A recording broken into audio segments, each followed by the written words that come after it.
Hi Carmens, welcome to my YouTube channel. In today's video, I'm going to talk about a new Netflix show that just came out called Something Very Bad Is Going to Happen. I have thoughts, okay? First of all, the show is very good.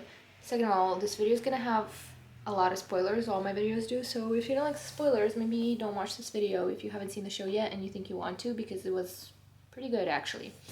The show was produced by the people that made Stranger Things. I've only seen the first couple of seasons of Stranger Things, but I have heard about how terrible the last season was.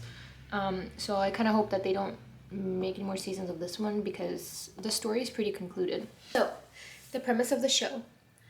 This girl Rachel is about to marry this guy Nicky, and they go to his family's cabin slash winter house, summer house, whatever. It's like a huge mansion, to get married in private.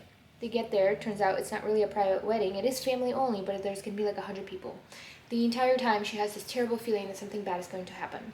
It is a horror show, but it's not really horror. The first part, like the first half of the show, is her thinking that his family is like crazy or something, but turns out that nothing really is that serious with his family and she's the crazy one. The whole premise of the show is Rachel is cursed. If she gets proposed to and doesn't marry her soulmate by sundown on her wedding day, she dies, she bleeds out. But if for whatever reason she gets engaged, goes to the altar, and does not get married, the person that she was gonna marry gets the curse, and his entire bloodline gets the curse. And if you're not married to your soulmate, you die. So the first half of the show is like Rachel essentially finding out that she's cursed because she meets this guy that turns out he's the one that started the curse because he made some deal with death or something. Anyways, there's this guy, he's immortal and he knows everything about the curse, and he's her like pre-ancestor, whatever, great grandpa. He's like 1,000 years old. More like 200, but anyways. Half the show is like Rachel having anxiety and having this dreadful feeling of that something very bad is going to happen. She finds out about the curse. She gets some people to believe her. Do you want to come up? You want to come up? Hello. Hi, little baby. Don't show your butthole to the screen. Anyway, she has this feeling that something very bad is going to happen. She tells Nicky, and he seems to believe her. She does get his brother to really believe her because he actually witnessed the death of her mother that also happened to die like somewhere nearby. I'm talking and not to you, ma'am. His brother actually witnesses the death of her mom when he was a kid because he ran away and like hid under the bed, and then her parents came and her mom bled out.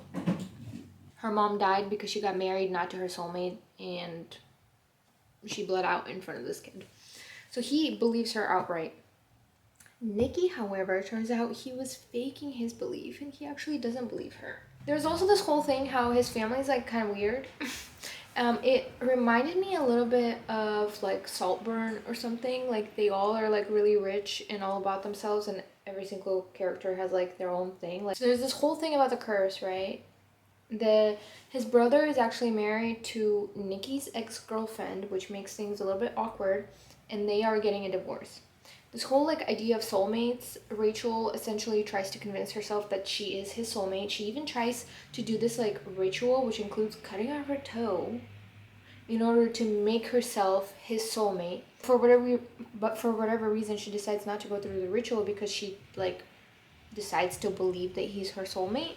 Anyways, they're at the altar, and Nicky's like, you never wanted to get married, and also I don't believe in this curse, so let's just not get married. And she's like, no bro, you're gonna die. And he's like, no, I don't believe in this curse. They don't get married by sundown. His entire family starts to bleed out. Everybody that's not married to their soulmate. The mom dies. She's like the first one to freaking bleed out. They are literally bleeding out of their ears, their eyes, their mouth. I'm guessing all the holes. But the dad doesn't die, so that means that the dad was not the mom's soulmate, but the mom was dad's soulmate. They decide, like in the middle of everybody bleeding out, that they are gonna get married, and the curse passes to Rachel, and she becomes that immortal person that is essentially they have to witness every wedding, and she drives away. The whole point of the show is, do you believe in soulmates? Do I believe in soulmates? Maybe.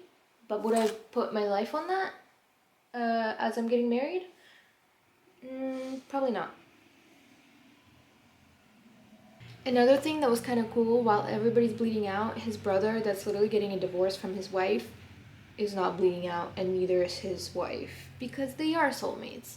And at the end of the day, everything is Nikki's fault, because Rachel was literally gonna take the L and risk her life and see if she's gonna die or not. And Nikki was like, I don't believe in the curse, so let's not get married. And then his whole family died. And they got the curse. Anyways, I would rate the show like an 8 out of 10.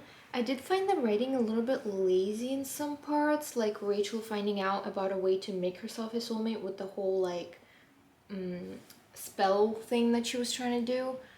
But it was kind of stupid how she found out about it, because they literally like contacted her dead aunt that ended up marrying her soulmate and didn't die, that told her how to solve the problem.